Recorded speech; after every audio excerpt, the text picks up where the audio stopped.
You're watching Let the Quran Speak. Statistics show that religious households in the U.S. give substantially more of their income than non-religious families. We'll be looking at why that is so.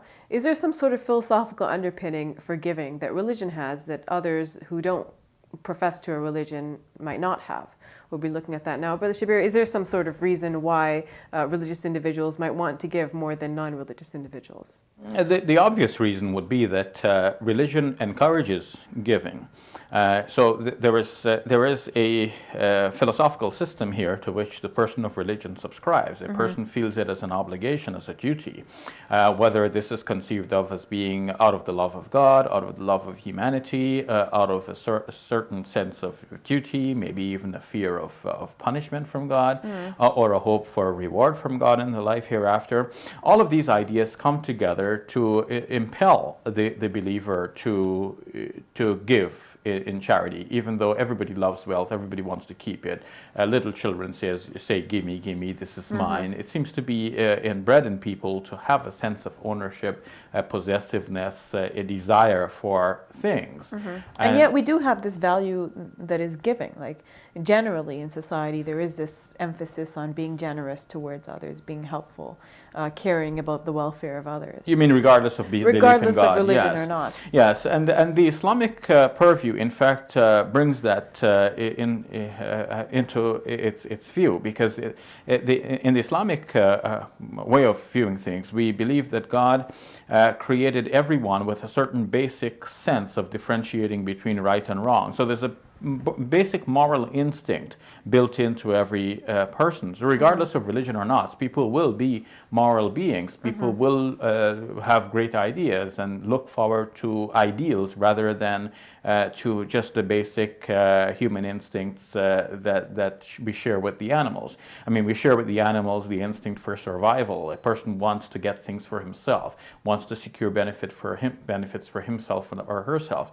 But the idea of caring for others, we notice among the animals too, but among human beings it's thought of as an idea in the abstract sense.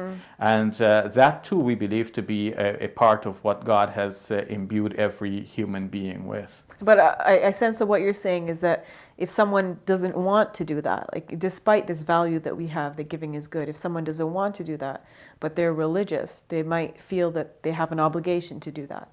True, and more so, the religion provides a sort of added motivation. So we all have that certain basic moral instinct. So you can have a person, regardless of religion, a person is quite generous, as he or she is, and you can have another person who is stingy by nature. I mean, as they feel themselves to be, and as they govern themselves, and as they can be observed as well.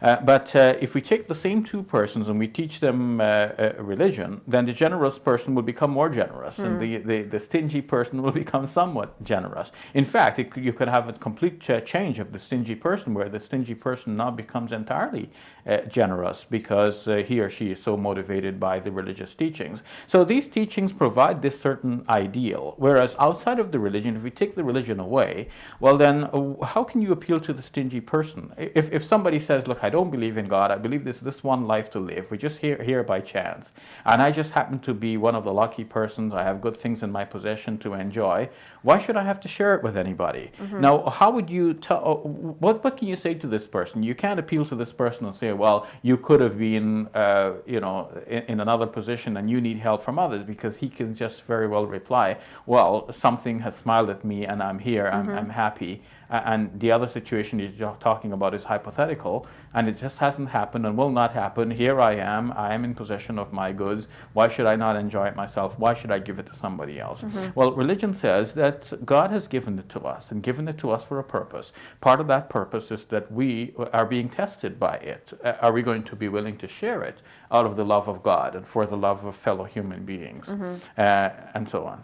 Do you think religious people are more inclined to give to people of their own faith, or to give to people of other faiths for the purpose of converting them or making them, of the same faith?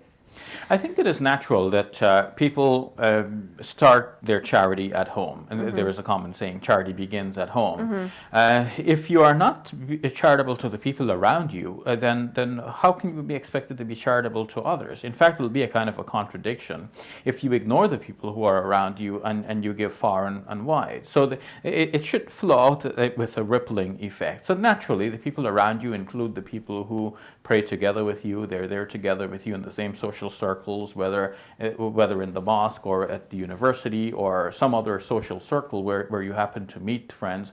And if you want to be charitable, you're going to be charitable starting with these persons, especially those who are in need.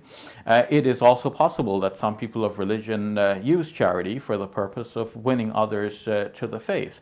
And this too is natural. If people believe that what they have is important and that what they have is both monetary possessions and the guidance from God, and they want to share it both.